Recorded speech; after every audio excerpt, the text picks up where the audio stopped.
Hello, today we are at Inchfield.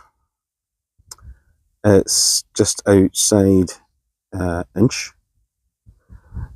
in a field, so hence the name, I guess. One of the stone circles in Aberdeenshire. It's the beginning of April. It's nice and sunny, a little bit chilly though. So what we'll do, as we normally do, is we'll go behind the recumbent setting into what would be the circle centre and have a wee look round the topology. So, as you can probably tell, the recumbent setting has been pretty much ruined. The recumbent's been moved clearly and broken, and there's a pile of field stones just around about it.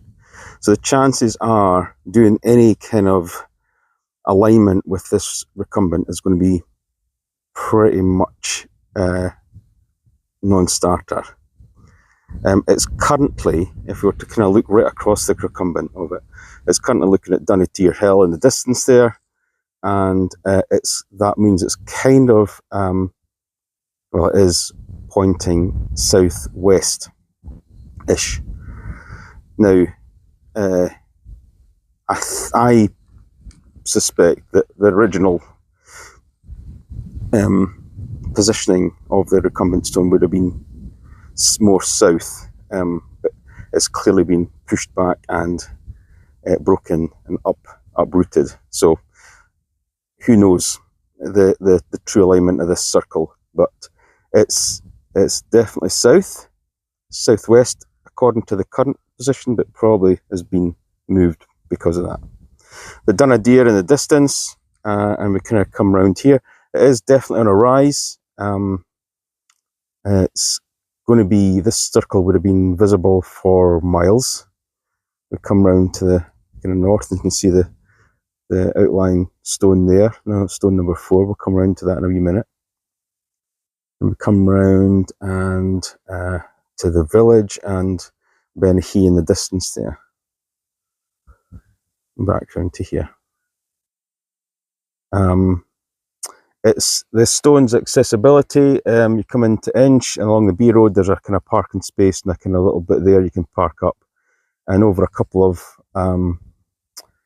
ladder gates, over a couple of fields get you here.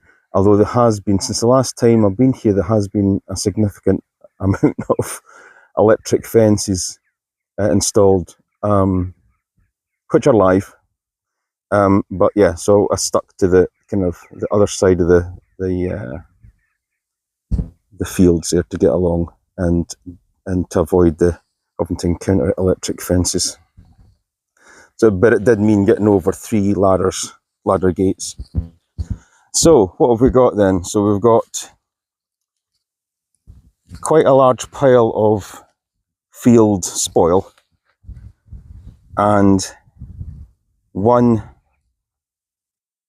broken recumbent, one massive broken recumbent, one very large flanker, and one circle stone at the back there on its back.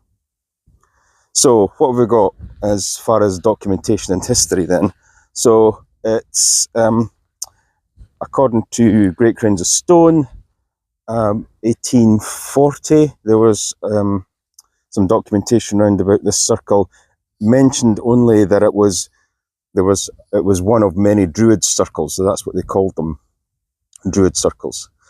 And it didn't go into much detail though. It didn't describe the circle as far as how many stones it had or anything like that, or indeed if this recumbent had fallen and was broken, and had no detail. In 1867, the Ordnance Survey map details the circle as a recumbent and a flanker, that the back stone there and another 2 stones either side of the circle, or either side of the setting. And when Cole came to visit and do his survey in 1901, I think he only mentions really just what's remaining here, although that back stone was standing till about 1940, 1950, and it's either just toppled over. It has been reported as leaning quite badly. So essentially since 1901, what we've got is the stone as the circle as it stands. So let's have a wee look at this recumbent stone. It is pretty magnificent. It would have been, I think, maybe kind of, well, it's reported to be about 4 meters in its length, all the way along, couple of 2.5 meters breadth, and it looks from the kind of front surface back to what's on the ground now would have been about maybe a good meter. Now, I have looked and explored the kind of the broken sections. There could be evidence of a kind of drill hole, but I think I'm just speculating. I'm just clutching at straws. It could have been a drill hole and then a pop to break it up, as was the practice about the 1850s, 1870s to get rid of stone circles, because they wanted them really out the way to make best use of the fields. So it's been split right through, laying on its back. I would have guessed a good, at least from about here all the way along would have been the foundation part, the bit that would have been buried under the ground to hold the stone up. If there had been the flat face, you could imagine that would have been the kind of line with the flanker, and a slight bit of adjustment, and you could have seen that recumbent stone circle pointing directly south, no bother. It's just been leaned back and broken, and it's up upon this pile of rubble. But it is a magnificent recumbent, you can tell, but it's quite a sizable one. Then you're coming to this stone. So again, the convention when you're talking about numbering the stones, just for consistency, is you take the recumbent setting and you take the west flanker as number 1, which doesn't exist here, but the recumbent is always number 2. So that's a kind of like a datum point, a kind of baseline kind of point to start with. So recumbent is stone number 2, this is stone number 3, and therefore the only stone that's left in the circle other than that is over there, which is stone number 4. So then looking at stone number 3, then this flanker, it's 2.7, 2.8 tall. It's a monster. I put my shoulder to the side there. It's a good arm and a bit width at its front face. It looks like it's suffered a bit of a chunk's been taken off this front section, and otherwise it would have been a nice smooth front, flat side. Grey granite. It looks like it's been used as a rubbing stone by the cattle. Yeah, so there's been chunks being taken out at the top there, and probably a chunk taken out that section there. But it is a significant flanker. Now, taking that most of the stone circles, recumbent stone circles that I've seen round about Aberdeenshire, if you're talking about that size of flanker and that size of recumbent, it would have been mirrored on this side. The flanker here would have been just as big, and the circle would have been a significant circle.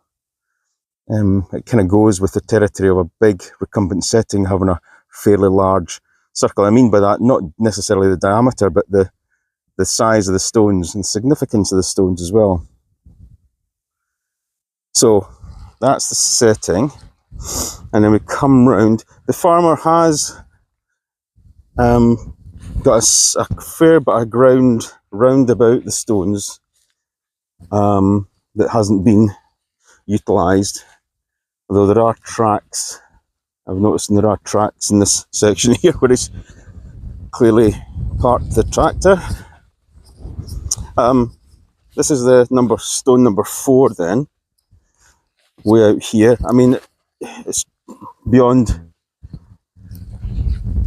no wit, I guess, to kind of imagine that this was roughly where the stone was erected at one point. It maybe been moved around a little bit. It's maybe fallen into the circle or fallen out of the circle. So it could kind of vary what kind of diameter we're talking about, but it's a reasonable diameter, a circle, and most probably a cairn situated in the middle. And you can tell from back here, it's a really good, it's a pretty visible spot all round. Not on a hill, but just on a rise, just as most of them are. So this stone has a massive chunk taken out the. Now, you'd only speculate that's the top or the bottom. Couldn't really tell, but there's certainly been a bit of a chunk taken out of it. It's quite a sizable stone, I would imagine, maybe a couple of meters tall, flat faced. Again, probably a good 25% to 30% of it would have been used to be slotted into the socket to keep it upright. Again, can never tell if these stones beside it are spoil or were maybe stones, circle stones in their own right at one point. But if this is one of the back stones, then it is quite large and relatively tall. Now, what tends to happen with complete circles is the flankers are the tallest stones at the front, and as you come round the circle, they gradually get smaller and smaller in height until you get to the back ones, which are usually the smallest ones, or the less tall, I guess. And this one is quite chunky. It would be quite tall still, even if it's in the socket, maybe about 1.5 meters tall. So that would again kind of suggest that this circle was pretty significant at the time when it was complete and in its best condition. So yeah, so that was just a quick look around Inchfield. Not one of the most popular ones to get to, but Inch is one of these places where that little town is just surrounded by stone circles, in particular recumbent stone circles. So if you want to do a day out and you're wanting to tick off a few visits to recumbent stone circles, you wouldn't do far wrong to visit Inch and then kind of see what's round about. But yeah, this is one of the nice ones on a nice day. Yeah, thanks very much.